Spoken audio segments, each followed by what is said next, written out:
Hey guys, okay, so I'm continuing with the video series this week, and you're in my kitchen right now, and I'm going to give you a quick tutorial of how to put together a fat loss friendly meal and keep it really simple, because anytime you overcomplicate your meals and anything for fat loss, really, it's going to become very complex, and that's when people give up. So I have all of our meal ingredients laid out here. So tonight we are going to be making a pasta dish, and I have my my different pasta options here. And it's good for anybody that's trying to be or looking to be lower carb. Maybe you're dairy free. If you like Alfredo, this would be a really good option. So here's what we're going to do.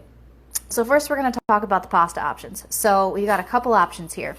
So I'm probably going to go with zucchini, and I'm going to wash it. I'm going to put it in the spiralizer, and then I'm going to salt it. So definitely take notes on this. Don't forget what I'm saying, because people message me all the time and ask me what to do on this step. So salt your zucchini noodles after you've cranked them.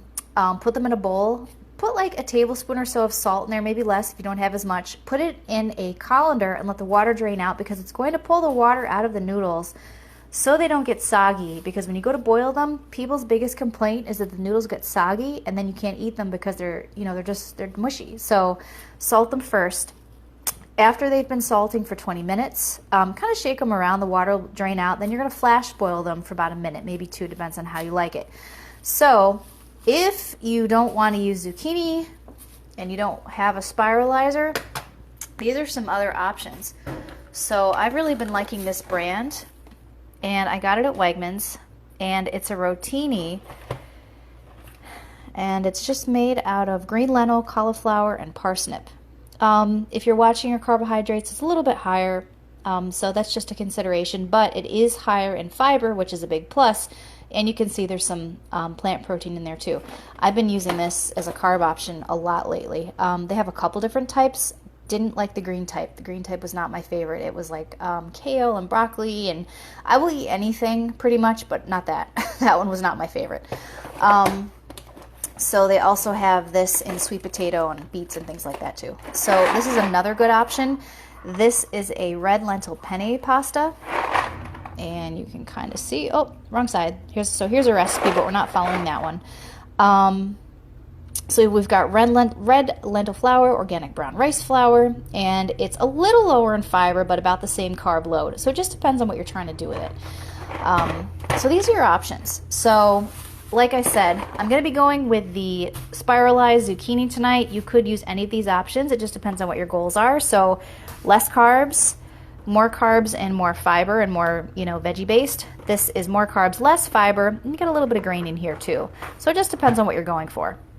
So with this, I'm going to be cooking this in a skillet. I'm just going to cut it into pieces. I'm going to take it out of the casing, and I'm going to cook it with some onion, maybe a little bit of garlic.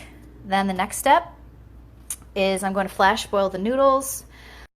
Then from there, I'm going to add some sun-dried tomato after I drain it. I'm just going to drain the oil out and put all of that together in the skillet. Now the very last step is I'm going to add some goat cheese. Now if you're somebody that's sensitive to dairy, most people can tolerate goat cheese. So I'm going to add that last, and when I mix it all together, it's going to make sort of like a lighter Alfredo sauce. So we'll have sausage, a little bit of onion, sun-dried tomato. We'll toss it with the zucchini, but you could also use these two options as well. It just kind of depends.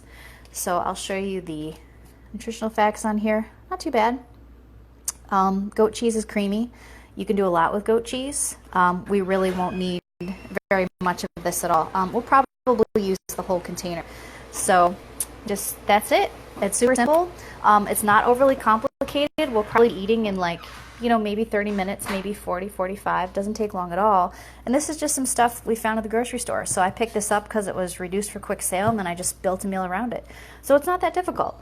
So give it a try. Let me know what you think, and have a great night.